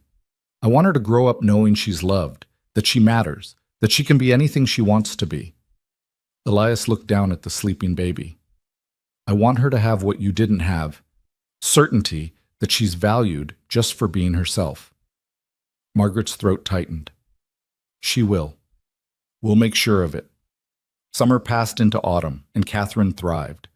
Margaret gradually regained her strength and returned to the work she loved, now with a baby wrapped against her chest in a sling Emma had taught her to make. She cooked with Catherine drowsing against her heart, tended the garden with her daughter watching birds and clouds, lived her life with this small person as a constant, beloved companion. The ranch prospered. Elias sold several horses at excellent prices, and they began to talk seriously about expanding, maybe building that second barn, maybe purchasing more breeding stock. Margaret kept meticulous books, tracking every expense and profit, and discovered she had a talent for the business side of ranching. One afternoon in October, a stranger rode up to the ranch, a well-dressed man who introduced himself as a book distributor from Helena. "I heard there was a woman in these parts who knew books," he said. "Someone who might be interested in serving as a local representative, taking orders from folks in the valley, distributing catalogs." Margaret stared at him. "Where did you hear that?" "Fellow named Elias Boone wrote to me. Said his wife used to run a bookshop and might be interested in connecting people with reading material." The man smiled. "There's money in it. Not a fortune, but decent commission. And you'd be doing a service. A lot of people out here are hungry for books but have no way to get them." Margaret turned to look at Elias, who was watching from the barn with a slight smile. "What do you think?" the distributor asked. "I think—" Margaret adjusted Catherine in her sling and felt possibility unfold before her. "I think I'm very interested. Let's talk specifics." That winter, Margaret Boone became the unofficial book agent for the Copper Springs Valley. She took orders from neighbors, distributed catalogs, helped people choose titles that would suit them. It wasn't the bookshop she'd once dreamed of, but it was something, a way to connect with her old love while building her new life. And when spring came again, bringing Emma's new baby and green grass and foals born to their mares, Margaret stood on the porch of the house that had become her home and took stock of her life. She had a husband who loved her, respected her, and treated her as an equal partner in everything. She had a daughter who was healthy and happy and growing more alert every day. She had work that challenged her and a community that valued her contribution. She had a home built not on wealth or position, but on honest labor and mutual respect. She thought about the woman who'd stood at Victor Langdon's locked gate 18 months earlier, desperate, humiliated, nearly broken. That woman had believed she was worth only what others decided to give her, that her value was conditional on being useful or agreeable or good enough. Margaret Boone knew better now. She'd learned that her worth was inherent, not earned, that she deserved love and respect not because she'd proven herself, but simply because she existed. That partnership meant supporting each other's dreams, not sacrificing one person's aspirations for the other's comfort. She'd learned that home wasn't a place or a status, but a feeling. The certainty of being known and valued, the comfort of working beside someone who saw your best self and helped you become it. Elias came up behind her and wrapped his arms around her and Catherine both, the three of them a unit now, a family. "What are you thinking?" he asked. "That getting rejected at that gate was the best thing that ever happened to me." "Not the worst? Not even close. If Victor had let me in, I'd have everything I thought I wanted and nothing I actually needed." Margaret leaned back against Elias's solid warmth. "Instead, I have this, a real home, real love, a real life, everything that matters. We've built something good, haven't we? We've built something extraordinary." Margaret looked out over the ranch they'd defended together, the land they'd worked to make productive, the future they were creating for their daughter. "And we did it our way, on our terms." Catherine stirred in her sling and made a small sound. Margaret touched her daughter's soft hair and felt gratitude so intense it was almost painful. This child would grow up knowing she was wanted, valued, loved unconditionally. She would see her mother as a full person with dreams and capabilities beyond motherhood. She would watch her parents work as equals and learn that partnership meant mutual respect, not hierarchy. "I love you," Margaret said to Elias. "Thank you for seeing me when I was invisible to everyone else." "I love you too. Thank you for taking a chance on a lonely rancher who had no idea how much he needed you." They stood together as the sun set over the Montana mountains, painting the sky in impossible colors, and Margaret Boone felt completely, perfectly content. She'd come west looking for security and found something infinitely more valuable: freedom. The freedom to be herself, to make her own choices, to build a life that honored her values and dreams. The freedom to fail and try again, to be imperfect and still be loved, to claim dignity on her own terms. Years later, when people asked Margaret about how she'd ended up in Montana, she told them the truth. She'd been rejected by a man too weak to stand up for his own choices, and that rejection had redirected her toward the life she was meant to claim. She told them about standing at a locked gate with nowhere to go and a quiet rancher who'd offered help without asking for anything in return. She told them about choosing love over security, partnership over convenience, dignity over comfort. And she told them that sometimes the worst moments of your life were just redirections, that closed doors could lead to open horizons, that what looked like failure was often just the universe pushing you toward something better. Margaret Boone had been abandoned at a gate and found her way home. She'd been deemed not good enough and learned she'd always been more than enough. She'd lost the life she'd planned and gained the life she never knew she needed. And every morning, when she woke beside Elias with Catherine sleeping in her cradle nearby, she thanked whatever force had brought her to that gate on that sweltering summer day. Because that moment of rejection, that instant of humiliation and despair, had been the beginning of